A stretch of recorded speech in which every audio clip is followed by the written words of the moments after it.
Hello friends, my self Rohit Vekadiya. हमने chapter 1 start किया था कन्नड़ 11th में। चैप्टर 1 स्टार्ट कर दिया था some basic concept of chemistry. हमने वहां पे लास्ट लेक्चर में सभी एसआई यूनिट के बारे में डिस्कशन किया था। नाउ आगे बढ़ते हैं।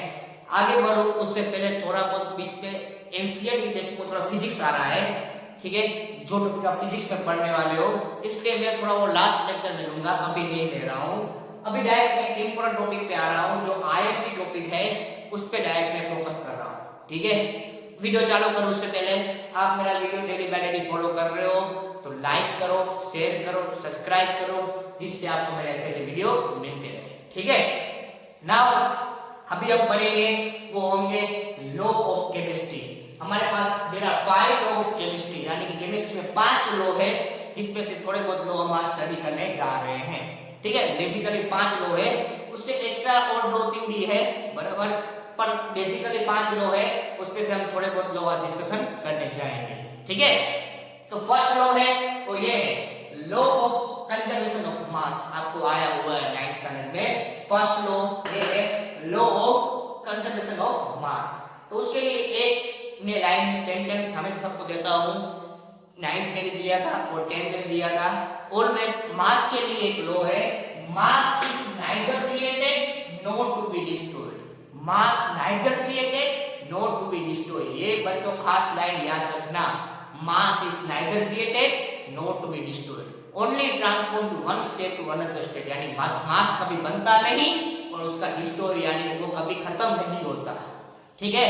इसलिए mass is neither created not to be destroyed. ये फर्स्ट लॉ, बड़ा हम फर्स्ट लॉ की बात कर रहे हैं, वो है law of conservation of mass. तो फर्स्ट लाइन क्या आती है, mass is neither created not to be destroyed, ठीक है। अपनी पॉइंट अपनी बुक में नोट आउट करना। फिर आगे बढ़ते हैं। इसमें मैं एक एग्जांपल लिया है। सपोज a + b रिएक्शन कर रहे हैं और बना रहे हैं ab। हम जानते हैं, आपको 10th में आया है, इसको हम बोलते हैं रिएक्टेंट पार्ट। इसको हम क्या बोलते हैं, reactant part. This is known as product part, this is known as reactant part. a + b reaction कर रहे हैं, उसको हम बोलते हैं रिएक्टेंट। आपको 10th स्टैंडर्ड में आया है। और जो बनता है उसको क्या बोलते हैं, product. You do very well, यानी कि ये रिएक्टेंट है, ये प्रोडक्ट मैंने लिया है, ठीक है। ये रिएक्टेंट और ये प्रोडक्ट, ठीक है। अभी क्या है, law of conservation of mass.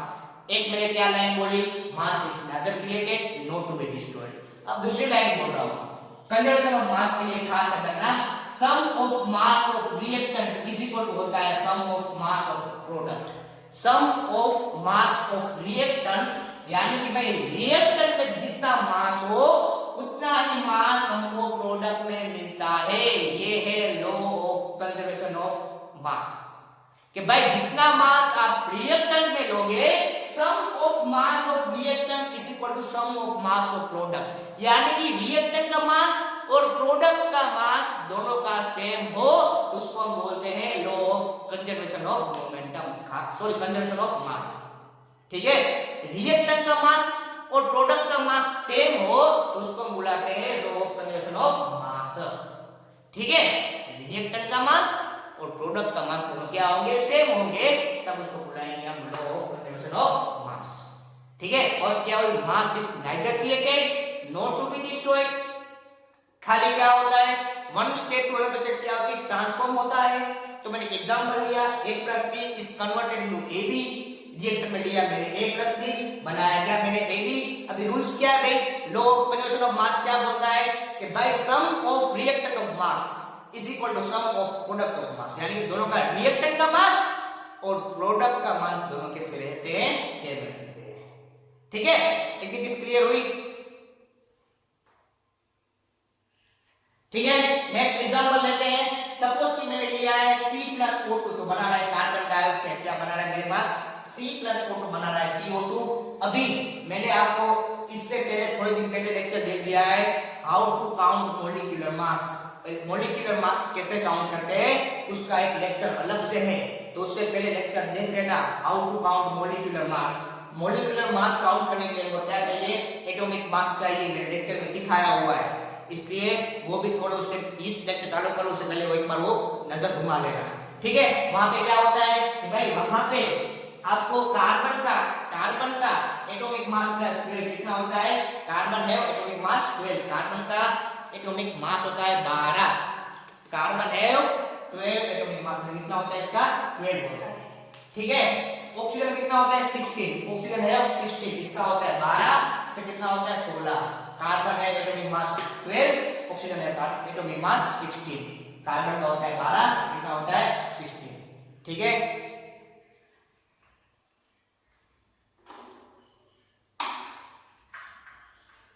Carbon का कितना होता है?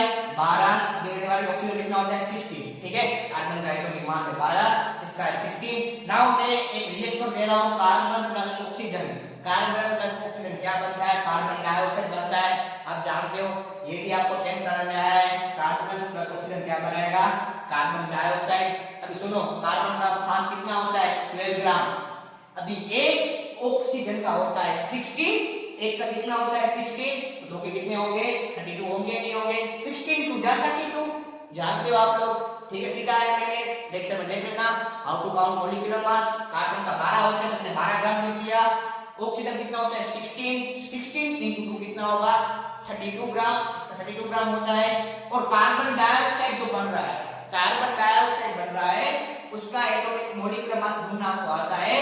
कार्बन का होता है 12, इसका होता है 16, इसे कितने हैं? 2 है, तो 12 प्लस 16 टू कितना होता है? 32, यानी आपको मिलेगा 44 ग्राम। मिल गया, बराबर, ये 44 मिला।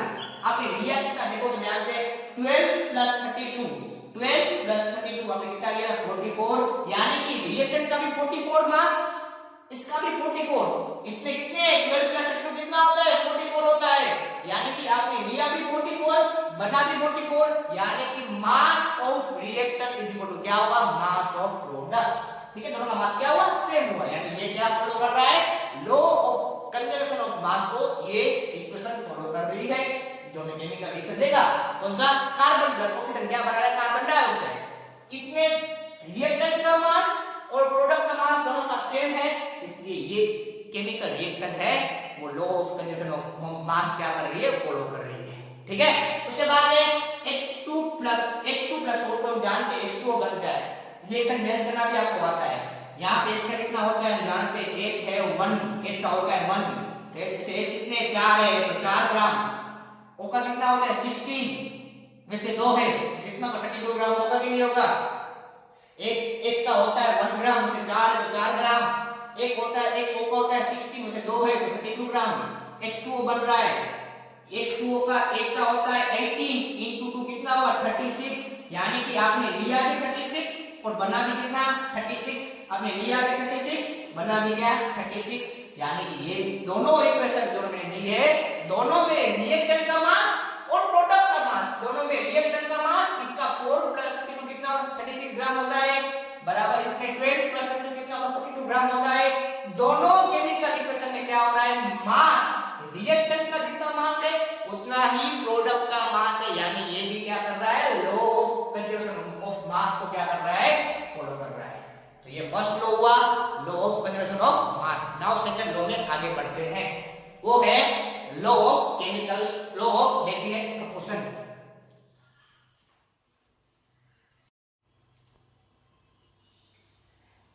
नेक्स्ट लॉ है, सेकंड लॉ है, वो है लॉ ऑफ डेफिनेट प्रोपोर्शन। ठीक है, फर्स्ट लॉ पढ़ लिया, लॉ ऑफ कंजर्वेशन ऑफ मास, वहां पे क्या था? रिएक्टेंट का मास और प्रोडक्ट का मास दोनों का कैसे रहता है? सेम रहता है, यानी कि मास रिमेन कांस्टेंट, उसके लिए नया वर्ड यूज करते हैं कांस्टेंट, यानी सेम। मास यहाँ पे क्या रहेगा? कांस्टेंट रहेगा, यानी मास चेंज नहीं होगा, उसको हम बुलाते हैं लॉ ऑफ कंजर्वेशन ऑफ मास, जिसके बारे में डिस्कशन किया। नाउ आगे बढ़ते हैं, नेक्स्ट है लॉ ऑफ डेफिनेट प्रोपोर्शन।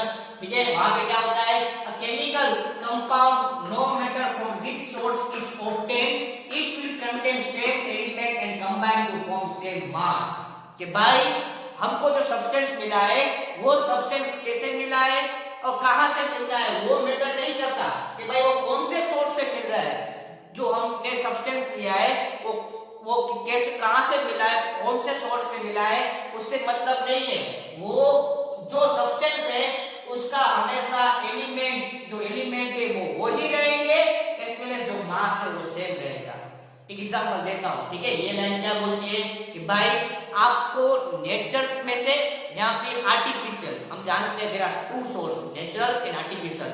आपको जो सब्सटेंस मिलती है वो नेचुरल मिल रही हो या फिर आर्टिफिशियल मिल रही हो, कैसे भी मिल रही हो, उसमें एलिमेंट सेम रहते हैं, एलिमेंट सेम रहते हैं और उसका मास भी सेम रहता है। नेचर में हो या फिर आर्टिफिशियल में हो, उसका मास और उसके अंदर के एलिमेंट ऑलवेज सेम रहेंगे। खास याद रखना, यह है लॉ ऑफ डेफिनेट प्रोपोर्शन। कैसे भी आपको मिले उस एलिमेंट का उस एलिमेंट सब वैसे ही मिलेंगे, उसका मास सेम ही रहेगा। एग्जांपल देता हूं, आपको सब क्लियर होगा आइडिया। सपोज कि मैंने सी वाटर लिया है और रेन वाटर लिया है, ठीक है, सी वाटर और रेन वाटर, बराबर दोनों क्या है, वाटर ही है, दोनों क्या है, वाटर है। भाई का नाम क्या है, सी वाटर है, दूसरे का नाम क्या है, रेन वाटर है। वाटर मतलब क्या होता है, H2O, वाटर मतलब क्या होता है, H2O, वाटर मींस क्या होता है, H2O, चाहे रेन वाटर हो चाहे सी वाटर हो, ये भी H2O ये भी H2O, दोनों को हम H2O ही बुलाते हैं, बराबर। हम जानते हैं एक H का कितना मास होता है, 1, इसे कितनी H के पास 2 है, इसका मास कितना होगा, 2 होगा। ऑक्सीजन कितना होता है सिखाया मैंने, 16, तो इसका लिखते हैं हम लोग 2Z16, इसके क्या लिखते हैं हम लोग 2Z16, क्यों, यहाँ पे दो एलिमेंट है ना, एक हाइड्रोजन है दूसरा ऑक्सीजन है, इसके लिए क्या लिखते हैं हम X प्रोपोर्शनल टू ऑक्सीजन, बराबर। तो यहाँ पे X का कितना होता है 1, इसे 2 है तो 2, इसका कितना होगा 16। वैसे ही यहाँ पे H2O है, एक H का 2 होता है, दूसरे का कितना होगा 16 होगा। यानी कि जो भी सोर्स हो, ये सी वाटर था ये रेन वाटर था, दोनों का नाम अलग अलग है पर है वाटर, यानी H2O है। H2O मींस 2H और एक ऑक्सीजन, यानी जिसका मास कितना होता है 2Z16, उसको हम क्या बुलाते हैं 2Z16। इसका भी वही होगा, इसका भी यही होगा, दोनों का सोर्स अलग अलग है, दोनों का सोर्स अलग है, but element element element element same है, उसका मास भी क्या है, सेम है। यानी कि आपको ऐसे भी मिलता हो, उसका एलिमेंट जो है वो सेम होने चाहिए, as well as mass same होने चाहिए, उसको हम बोलते हैं लॉ ऑफ डेफिनेट प्रोपोर्शन। उसको हम क्या बोलते हैं, लॉ ऑफ डेफिनेट प्रोपोर्शन। और एक एग्जांपल देता हूं, एक साइंटिस्ट ने जब वो बाहर घूम रहा था तो उसको एक पत्थर मिला, इस पत्थर का नाम था प्यूमिक स्टोन। क्या नाम था, प्यूमिक स्टोन। एक साइंटिस्ट था जो बाहर घूम रहा था, उसको एक पत्थर मिला जिसका नाम था प्यूमिक स्टोन। उसका फॉर्मूला ये होता है CuCO3, यानी कि क्यूप्रिक कार्बोनेट, ठीक है। एक साइंटिस्ट था बाहर घूम रहा था, उसको क्या मिला CuCO3 यानी क्यूप्रिक कार्बोनेट, और इसको बुलाते हैं हम प्यूमिक स्टोन, से क्या बुलाते हैं प्यूमिक स्टोन। आपको स्टोन का नाम याद नहीं रखना है, बट एग्जांपल दे रहा हूं, एक साइंटिस्ट को क्या मिला CuCO3 मिला, क्यूप्रिक कार्बोनेट, और उस पत्थर को साइंटिस्ट अपने घर पे लेके गया, बराबर। वहां पे उसने चेक किया कि कितने कितने परसेंटेज हमको दिया हुआ है, कि भाई इसमें क्या क्या दिया हुआ है। तो उसने देखा वहां पे कॉपर है, वहां पे कार्बन है और वहां पे ऑक्सीजन है, ठीक है। उसने क्या देखा, वहां पे कॉपर है, कार्बन है, ऑक्सीजन है। घर पे लेके गया, उसने सब वहां पे चालू किया कि इसमें कौन सा एलिमेंट है, तो उसने देखा भाई वहां पे कॉपर है, वहां पे कार्बन है, उस ऑक्सीजन है, ठीक है। उसने चेक किया कि वहां पे कॉपर कितना है, तो 51.35% इसके परसेंटेज दिए हुए हैं, बराबर। यानी नेचुरल सैंपल, यानी जो उसको बाहर से मिला था उसको मैंने बोला नेचुरल सैंपल, ठीक है। उसको मैंने क्या बोला, नेचुरल सैंपल बोला। तो उसने कॉपर चेक किया, उसको इतना मिला 55.35%, कार्बन मिला 9.74%, ऑक्सीजन मिला कितने परसेंटेज, बराबर 38.45%। उसको ये सब चेक करने से मिला, बराबर। अभी वो पत्थर उसको बाहर से मिला था, बराबर, नेचुरली मिला था, तो उसमें ये सब था। अभी उसने बोला कि मुझे यही पत्थर जो प्यूमिक स्टोन है यानी क्यूप्रिक कार्बोनेट है, उसको मुझे घर पे बनाना हो तो मुझे वही जो कॉपर थे वही मुझे रखने पड़ेंगे। यानी आर्टिफिशियल सैंपल में, यहाँ पे सिंथेटिक सैंपल में जो नेचर में कॉपर था वो कितना था 51.35, उसको मुझे बनाना हो तो यही रखना पड़ेगा। कार्बन भी उतना ही होगा, ऑक्सीजन भी उतना ही होगा। यानी नेचुरल सैंपल में और सिंथेटिक सैंपल में, नेचुरल सैंपल में और सिंथेटिक सैंपल में एलिमेंट भी तीनों में सेम है, कॉपर, कार्बन, ऑक्सीजन, सबका परसेंटेज भी क्या है, सेम है। यानी कि एलिमेंट भी सेम है और मास भी सेम है। यानी कि ये भी एग्जांपल क्या फॉलो करता है, law of definite proportion follow करता है, ठीक है। ठीक है, दो लॉ के बारे में बात हुई। फर्स्ट लॉ ऑफ कंजर्वेशन, यानी कि रिएक्टेंट का मास, वो प्रोडक्ट का मास सेम रहेगा। दूसरा है लो डेफिनेट प्रोपोर्शन। डेफिनेट प्रोपोर्शन नाम ही है, यानी कि सबका प्रोपोर्शन क्या होता है, फिक्स होता है, चाहे वो नेचुरली हो चाहे वो आर्टिफिशियली हो। सब जितने एलिमेंट उसको नेचुरली मिल रहे हैं, आपको वही चीज लैब में बनानी हो फिर आर्टिफिशियल बनानी हो, उसका मास और एलिमेंट सेम ही रहेंगे, यानी उसको बोलते हैं हम लोग लो ऑफ डेफिनेट प्रोपोर्शन। ठीक है, आज हम यहाँ तक रखते हैं दो लो के बारे में। इसका स्क्रीनशॉट ले लो, अपनी नोट में कॉपी कर लो, बराबर। फिर हम और आगे लो पढ़ेंगे। ठीक है, आज यहाँ तक रखते हैं, मिलते हैं छोटे से ब्रेक के बाद। जय हिंद।